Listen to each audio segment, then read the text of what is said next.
Não há escolhas erradas com a informação certa. 3 eleições no prazo de um ano? Opiniões rápidas não chegam. Garanta o acesso a factos e uma análise transparente e rigorosa. 3 eleições, uma assinatura, toda a informação. Assine em observador.pt, agora com 49 € de desconto.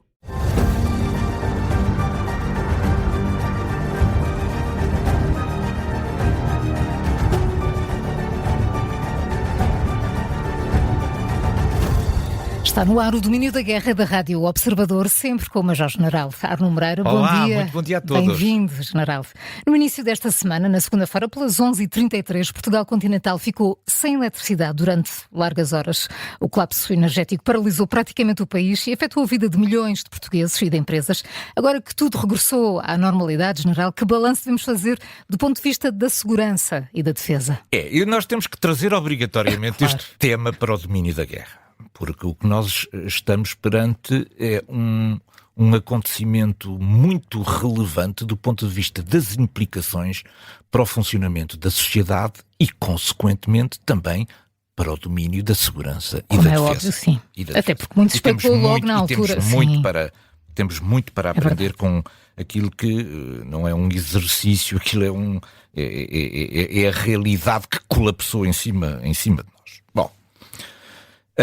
O que eu vou transmitir é aquilo que é a minha opinião pessoal, muito institucional e muito virada para uma observação ao longo de muitos anos deste sistema. Eu diria que há 4 sistemas que eu defino como sistemas de resiliência máxima. São sistemas que estes não podem falhar. Aconteça o que acontecer, há 4 sistemas no país que não podem falhar. O primeiro é o sistema de segurança pública. O sistema de segurança pública garante a segurança das pessoas e dos seus bens. Ora, quando acontece uma realidade destas em que colapsa um dos sistemas críticos, é importante que se mantenha, por um lado, a serenidade e, por outro lado, isso também se consegue com uma enorme visibilidade das forças de segurança. Eu julgo que os portugueses ficaram exatamente também com essa ideia. Que quer a GNR, quer a PSP responderam em tempo e tiveram uma visibilidade e uma presença. É importante chegar até às pessoas, pontos, não é? Arranjar forma de chegar às pessoas. Portanto, eu julgo que o sistema de segurança pública é um dos que não pode falhar, qualquer que seja a circunstância. Há um outro sistema que não pode falhar. É o sistema dos hospitais e da emergência médica. Grande preocupação. Nós, na verdade, não testámos este sistema. Nós, na verdade, só assistimos a reação do sistema à falta da energia. Porque se tivesse havido um terremoto de proporções brutais, aí sim iríamos testar na sua plenitude a capacidade de resposta do sistema de emergência e dos hospitais. Mas nós não testámos isso. Este acontecimento apenas testou a capacidade de resposta à falha de um sistema crítico. Bom, verificou-se que alguns geradores não têm depósitos com a dimensão que deveria ter e, portanto, há aqui um conjunto de detalhes que têm que ser afinados. O terceiro sistema que nunca pode falhar é o sistema do resgate e socorro às vítimas. Houve pessoas que ficaram presas nos elevadores, a morte de uma pessoa, por causa da falta de resgate. Isto não pode falhar. O resgate e o socorro às vítimas é uma coisa para a qual nós temos que estar preparados em qualquer circunstância. E depois há um quarto sistema que nós normalmente não colocamos nesta lista, mas que eu coloco. É o sistema da informação pública. As pessoas têm que saber o que se está a passar. E aqui a rádio foi mais uma vez fundamental. A rádio foi fundamental. Simplesmente. O problema da sociedade moderna é que nós já não andamos com os rádios no bolso. Com os rádios a pilhas, não é? Nós habituámos a andar com os telemóveis. É a internet. E, portanto, nós temos que receber esta informação por aquilo que temos, pelos meios que temos. Porque os rádios até podemos ter, mas deixámos os rádios em casa. Nós não andamos com o rádio no bolso. Nós andamos com os telemóveis. Portanto, é através dos telemóveis que as pessoas têm que ser informadas. Este sistema tem que ser todo revisto. Mesmo os telefones que temos em casa não funcionam, porque não são os telefones fixos de antigamente. Sim. Os rádios que estão em casa, os rádios em casa têm informação, mas nós não estamos em casa. Portanto, este sistema tem que ser todo revisto. Como é que a informação de emergência chega às pessoas através dos telemóveis? Porque elas podem querer ver televisão, mas a televisão não está a funcionar.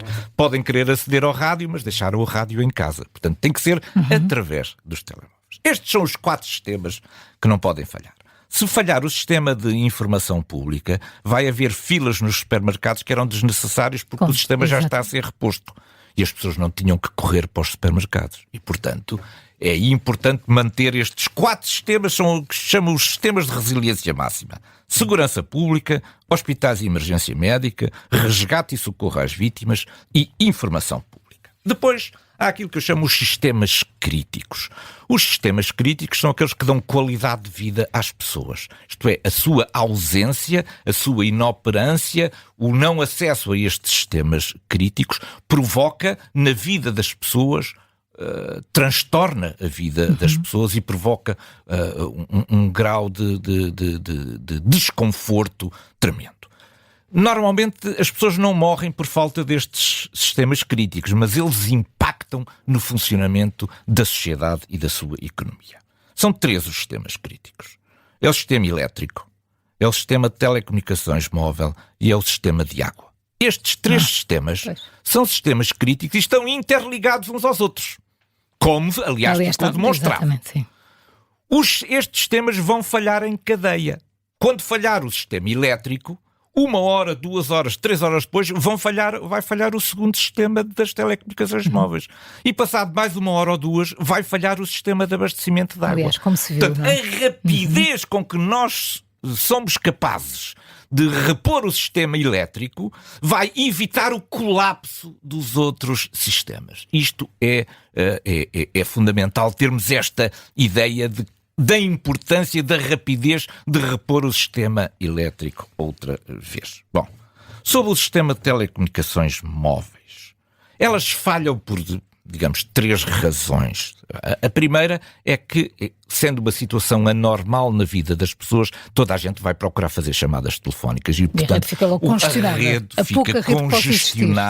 fica congestionada porque ela não está preparada para estas situações críticas. Não é? É como no fim do ano. Depois, falham porque as baterias que alimentam as células, os postes que estão espalhados por todo o país, têm um tempo de duração limitado. E, portanto, se a energia não for elétrica não for reposta, entretanto, também vão perder estas células que depois recebem e difundem a informação dos telemóveis, também vão deixar de estar operacionais. E depois há um terceiro aspecto porque isto também falha. É porque nós não temos os telemóveis carregados a 100%. Nenhum de nós tem o telemóvel a 100%. Alguns estão a 30%, outros estão a 20%, e de repente os nossos telemóveis vão ficar sem energia também. A não ser também. Que tínhamos um kit de emergência a postos com um powerbank carregado. E nós não temos. Como dizia um amigo meu, com muita piada, eu troco 2 rolos de papel higiênico por um powerbank carregado.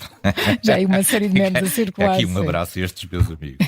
Depois destes sistemas, o terceiro é o sistema da água. O sistema da água vai falhar também. Não falha da mesma maneira por causa dos depósitos de água serem diferentes nos vários não falhou sítios. Em todo o país. Não falhou em todo o país, mas acabam por falhar. Porque não é só o sistema de bombagem da água, é também o sistema de filtragem, etc., Claro. de tornar a água própria para o nosso consumo. E depois ainda há aquilo que eu chamo os subsistemas críticos. São subsistemas que estão a um nível abaixo destes 3 sistemas, mas que provocam o caos na sociedade.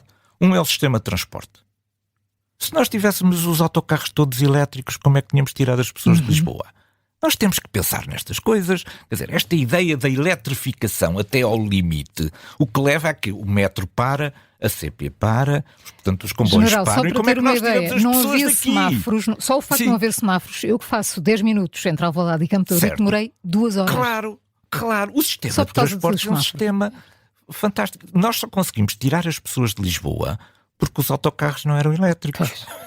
Portanto, nós temos que olhar para a sociedade também do ponto de vista da resiliência. Nós, quando dependemos de um único sistema, estamos a expor-nos a questões de segurança e até do ponto de vista da defesa, que são muito críticos. O sistema aéreo está a demorar imenso tempo a recuperar, ainda não recuperou. E depois há o outro subsistema crítico que eu gostaria de referir, que é o sistema do abastecimento de combustível. Nós temos, como backups de todos os nossos sistemas elétricos, temos os geradores. Os geradores precisam de ser abastecidos com combustível. Portanto, o abastecimento de combustíveis é também um subsistema crítico. Bom, em resumo de tudo isto, os portugueses estão de parabéns, passaram o teste. Fomos sujeitos a um teste sem aviso prévio e estamos de parabéns porque, enfim, conseguimos manter a normalidade. No dia seguinte já estávamos todos outra vez. Estamos todos de parabéns. E depois eu tenho que deixar aqui parabéns também a outras entidades. Aos engenheiros. Quem nos safou disto foram os engenheiros. Foram os engenheiros da REN, da E-Redes e da EDP, que foram capazes de levantar do zero, sem ajuda exterior, todo o sistema elétrico nacional. Temos que ter aqui uma palavra de agradecimento para a REN, para a E-Redes e para a EDP. Os nossos engenheiros também passaram o teste. Então, de Portugal para o resto do mundo, nesta semana oscilamos entre a fotografia de Trump e Zelensky sentados frente a frente na Basílica de São Pedro, em Roma, a proposta de Putin de uma trégua de 3 dias, o otimismo quase irritante de Trump sobre a proximidade de assinar um acordo de paz, o acordo dos minerais, as ameaças nucleares de Medvedev, que sonha em destruir todos os países vizinhos, e até Peskov, que veio dizer que a Rússia tinha a capacidade de mobilizar milhões de soldados para uma guerra na Europa. General Arno Moreira, numa semana em que os discursos não podiam estar mais desfasados uns dos outros, o que é importante? Ou melhor, realmente importante? É verdade, é que nós temos uma realidade, mas essa realidade é percebida de forma muito distinta por todas as partes. E eu não sei se nos estão a lançar fumo sobre os olhos ou se, na verdade, têm entendimentos distintos sobre aquilo que está a passar. Eu destacaria desta semana 4 momentos.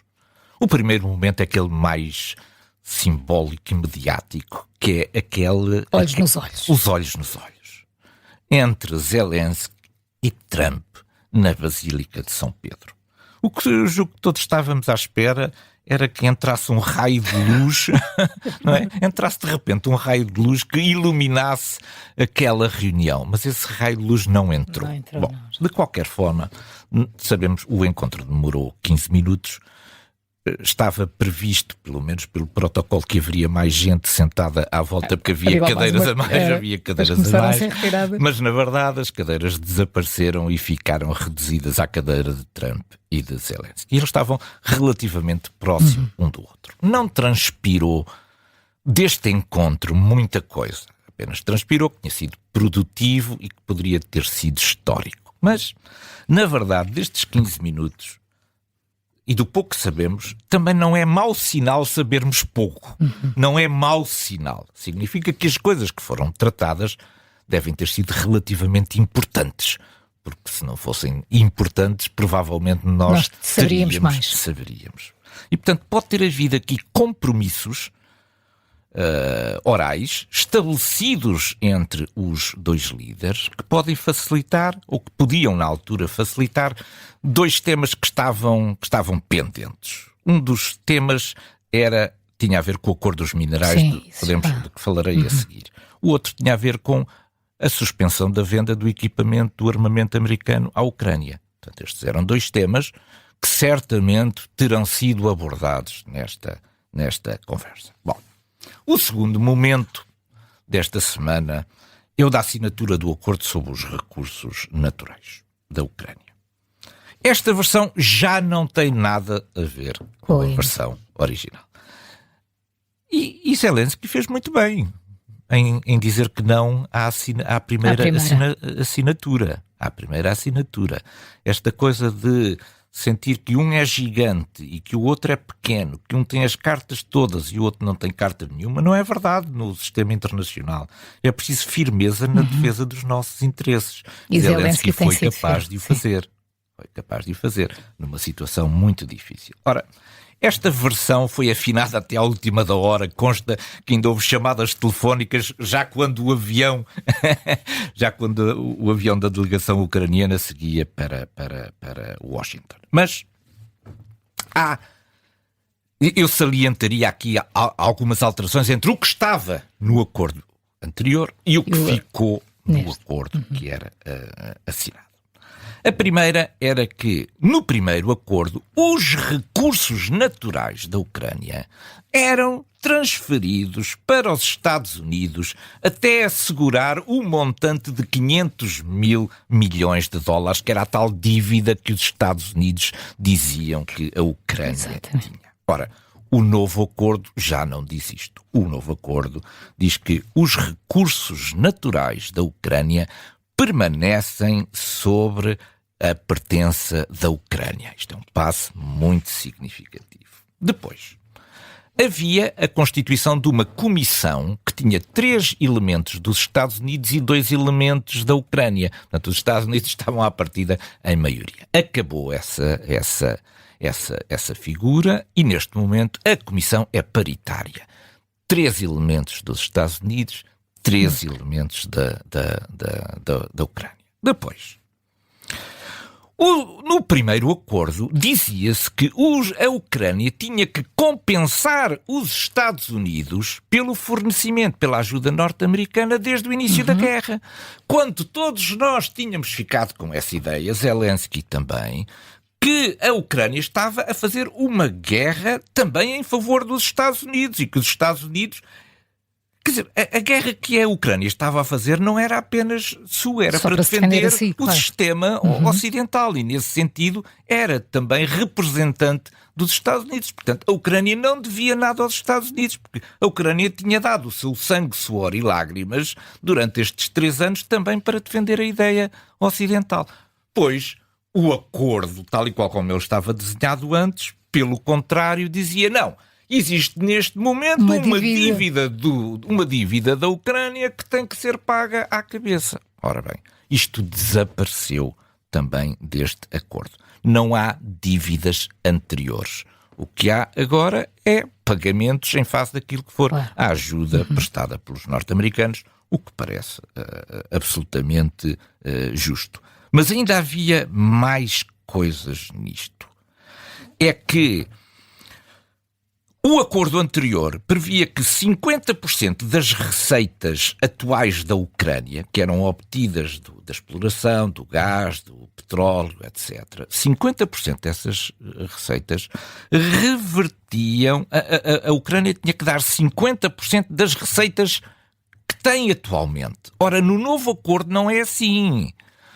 Os 50% são apenas sobre aquelas que resultarem do progresso e da montagem deste novo sistema industrial. Portanto, não contam aqueles que são os recursos que a Ucrânia neste momento extrai. Isto é uma diferença brutal, porque a Ucrânia passa a contar com os mesmos recursos que tinha até ao momento. São apenas os lucros que houver sobre os novos recursos que forem explorados que ficam comprometidos neste acordo entre a Ucrânia e os Estados Unidos. Faz toda a diferença. Faz toda a diferença. Grande Zelensky. Faz toda a diferença. Zelensky defendeu, do meu ponto de vista, muito bem os interesses da Ucrânia. Depois, há um terceiro momento, que é o da trégua dos 3 dias anunciada por Moscou. Dia da vitória, não é? Ora, então, e os 30 dias de Trump? Os 30 dias de Trump ficaram sem resposta. Mas isto vai ao encontro do que o general disse. Putin é que dita quando e quando. E Trump engoliu. Trump engoliu esta coisa dos 30 dias. Não só engoliu, como Lavrov veio puxar as orelhas aos Estados Unidos e ao presidente Trump. Lavrov, numa entrevista que deu no dia 28, disse o seguinte: as medidas de cessar-fogo de 30 dias são inaceitáveis. Isto é uma resposta direta a Trump, não podia ser mais claro. Trump não ouve, faz de conta que não ouve estas coisas, mas nós ouvimos. São inaceitáveis porque requerem medidas de monitorização muito detalhadas. Isto é contrariar diretamente os argumentos e as pretensões de Donald Trump. Donald Trump o que é que fez? Ignorou, fez de conta que não tinha ouvido isso. Bom, sob a trégua dos 3 dias, a Rússia está irritadíssima porque a Ucrânia ainda não disse, tanto quanto sei, se respeita ou não respeita esta trégua. Agora há aqui um segredo que nós vamos partilhar, fica só entre nós. nós estamos a aproximar-nos das 2 semanas mais complexas de toda esta crise. São estas semanas que antecedem o 9 de maio em Moscovo e a parada em Moscovo. São as semanas mais complexas que nós temos. Temos que estar muito atentos àquilo que está a passar. E depois, por outro lado, nós não podemos deixar de salientar que uma guerra entre 2 campos não pode ter os intervalos e as suspensões ditadas apenas por uma das partes. Isto é, então a guerra para quando me dá jeito. Alto, agora vai-me dar jeito. Celebrar o dia da vitória e vamos aqui parar. Vamos parar. Mas uma guerra é feita assim. É só uma das partes que diz, quando lhe dá jeito, vamos parar as ações de guerra. Portanto, a Ucrânia deixou tudo no suspenso, se vai ou não vai interferir. Provavelmente vai anuir certamente a esta proposta de trégua. Mas é interessante como um país que está em guerra se reserva o direito de dizer assim: vocês agora param as hostilidades porque não me dá jeito que haja hostilidades durante esta fase. Bom, acabado este segredo, passamos para o 4º momento, que é o crescendo das ameaças sobre a Europa. Houve esta semana declarações de todos os principais responsáveis da Federação Russa atacando a Europa, ameaçando a Europa. Medvedev anunciou mais uma vez que os novos membros da NATO estão agora sujeitos a ataques nucleares da Rússia. E até Peskov, que é aquela personagem que procura sempre ser comedido nas suas palavras, veio esta semana a dizer: atenção, a Rússia vai poder mobilizar milhões de combatentes para uma guerra na Europa. Portanto, o que é que se está a passar aqui? É o vírus do nacionalismo do 9 de maio. O 9 de maio está a influenciar todos os líderes da Federação Russa para discurso inflamado em que o alvo não são os Estados Unidos. O alvo é a Europa. A Europa que esteja atenta. A nossa cortina de fundo de hoje incide sobre a assertividade de Donald Trump, que afirmou: estou a salvar a Ucrânia, mas logo depois acrescentou que não estava necessariamente do lado de Zelensky, mas do lado da Ucrânia sim. General, que fumo é este que Trump lança constantemente sobre o presidente ucraniano?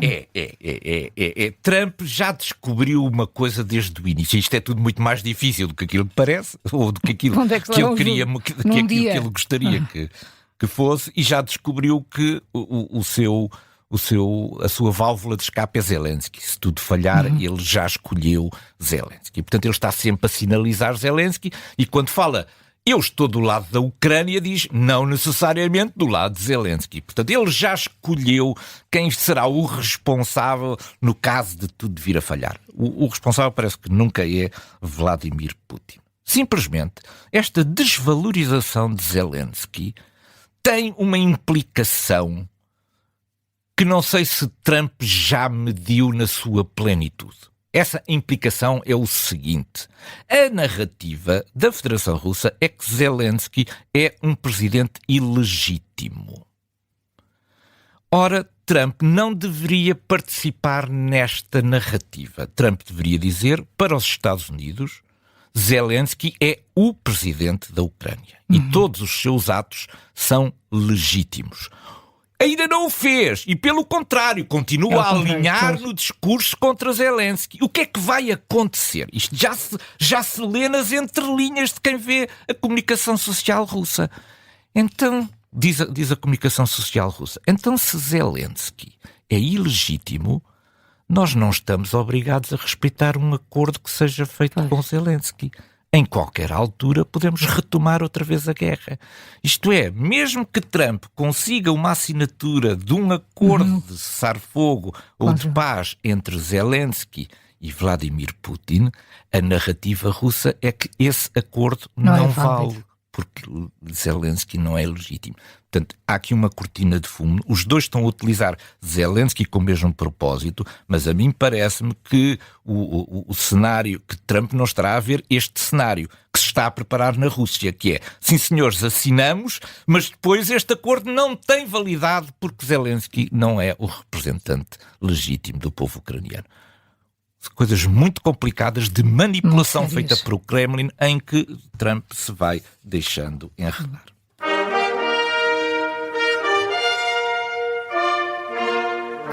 nosso ponto de mira de hoje desloca-se para a Alemanha, que está cada vez mais desperta para a necessidade de se armar e de armar a Europa. O que é de novo nesta matéria, General? Nós passámos dezenas de anos desde o 8 de maio de 1945, que foi a data em que a Alemanha assinou a sua rendição incondicional. E esse é considerado o dia, um dia em que a Alemanha se arrepende dos seus pecados, e há aquelas cerimónias em que nós até temos um bocadinho de pena dos representantes alemães que têm que estar presentes nestas coisas. A Alemanha acordou.